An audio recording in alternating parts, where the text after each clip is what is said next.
Good morning, everybody. My name is Tia. You may recognize me from my Instagram or TikTok account at @ThatNurseTia, and I am so excited to be taking over the Nurse.org Instagram page today to talk to you all about my job as a NICU transport nurse and why I personally think it's the best job in the world. I love talking about my job, and I cannot wait to get to the questions that you've left for me. But if for some reason you missed out on a question box, feel free to leave any and all questions you have here. I promise to do my best to get to them.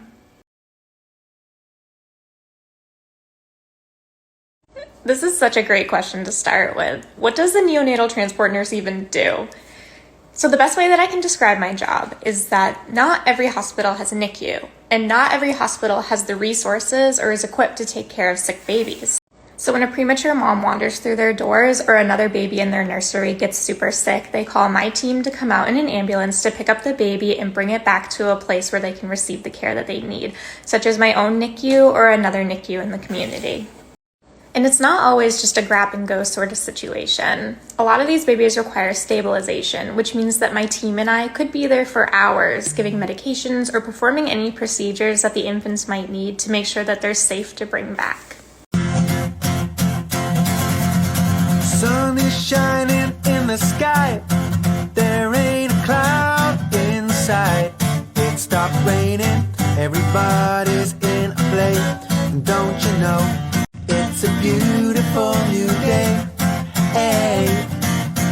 Running down the avenue, see how the sun shines brightly in the city, on the streets where once was pretty Mr. Blue. Sky is living here today, hey. Mr. Blue Sky, please tell us why you had to hide away for... I've always been a little bit of an adrenaline chaser. I'm always inserting myself into scenes of emergency in the NICU, but prior to coming to the NICU, I had no idea that neonatal transport even existed. After I started in the NICU, it was very obvious who the transport nurses were. They were a huge resource on the unit. Everyone looked up to them. Everyone respected them. If you ever needed help with anything, you called a transport nurse. They had so much autonomy, and they were a wealth of knowledge. Not to mention, you could just tell that the entire medical team really respected these nurses and their opinions. And I know I'm revealing myself as a huge fangirl to my coworkers right now, but I just thought they were so cool, and I knew that someday that needed to be me.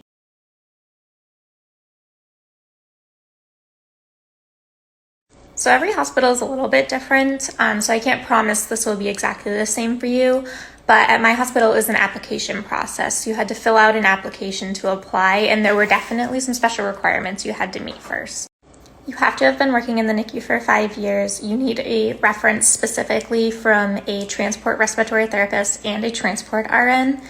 And they did prefer BSN or NICU certification. You had to include a resume, and you had to go through an interviewing process. And then you waited in anxiety for a week for them to call you back and let you know whether you made the team or not. But that was pretty much it.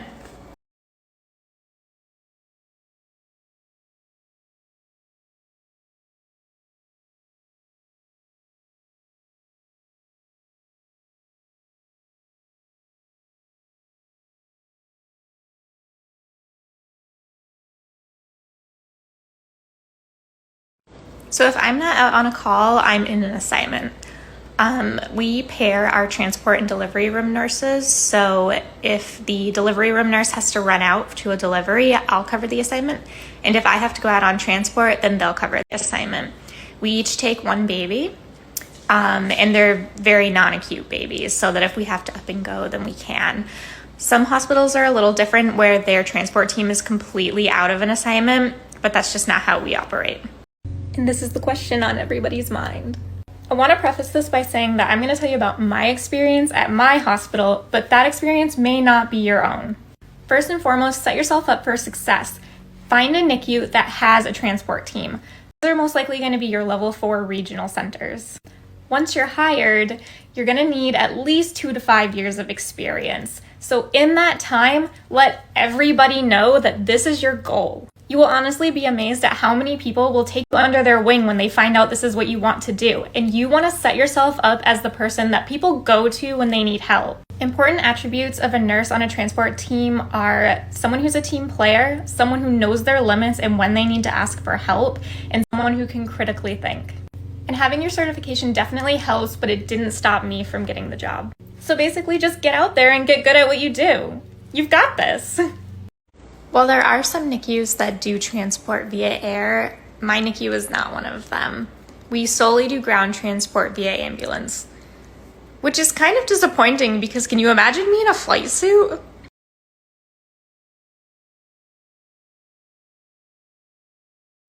So even though being a transport nurse means working with less, I can't really think of a moment where I didn't have what I needed while I was on transport. However, I can think of numerous moments that have happened to myself or my colleagues where things have gone totally wrong. Things like the high frequency ventilator shutting off because there's no battery, the rig running out of oxygen, or EMS taking a completely wrong turn that ups the ETA by like 20 minutes. It's definitely not an exaggeration when I say that as a transport nurse, you need to be able to, one, keep calm in situations like this because they will happen, and two, critically think because a lot of these times, there's no immediate answer. You just have to be able to adapt. So you guys want to know what a typical day looks like for me as a transport nurse, but for obvious HIPAA reasons, I can't show you any more than I've already shown you, but I can describe it to you. This video might have to be 2 parts, but hopefully not. And as always, my experience might not be everyone's experience. So when I'm assigned the transport nurse, I get assigned a 2-baby assignment, but I split it with the delivery room nurse. And that's just so if she has to run to a delivery, I can cover the assignment. And if I have to go to another hospital, she can cover the assignment. It works for us. After I get report, I find the previous transport nurse from the last shift and I get the transport phone from them. This is just a special phone that the charge nurse will transfer any calls from other hospitals to. If the phone never rings, then I go about my shift and just do my checks at midnight like you saw in the other video. If the phone rings, then I must go places. Okay, I'm posting part 2 immediately after this. Welcome to part 2 of what a typical day as a transport nurse looks like. So if you're me, the phone is always ringing. Always. So once the phone rings, I set up a conference call with the other hospital. And that's so that every part of my team can get on a call and get report about the baby that they want us to receive. Following that, I pull out the huge transport bed that you saw recently, grab my narcs, call an ambulance, and we go. Once we get to the hospital, we get report from the bedside nurse, and then the fun happens. Depending on why we're there for the baby, we might do any number of procedures, like intubation, ART sticks, or placing umbilical lines, needling the chest for pneumothoraxes, and then when we're all done, before we whisk baby away, we always bring them in to see mom and dad. And then it's a long drive back and 2 hours of paperwork. So yeah, that's my job in a nutshell.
So when I'm talking about my team in this context, what I'm really talking about is myself, the registered nurse, and my partner, my respiratory therapist. Sometimes the fellow will come with us if it's a super acute call, but otherwise they'll stay back at the hospital and they're just a phone call away.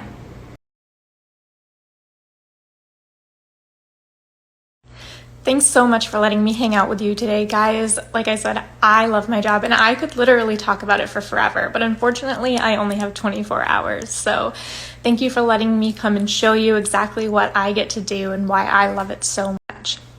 If you're interested in seeing more, you can always follow me on TikTok at @ThatNurseTia or on Instagram at @ThatNurseTia. I'm always hanging out in my stories. We have great conversation, and I'm constantly posting different NICU educational pieces as well as some humorous videos every once in a while. Hopefully see you there.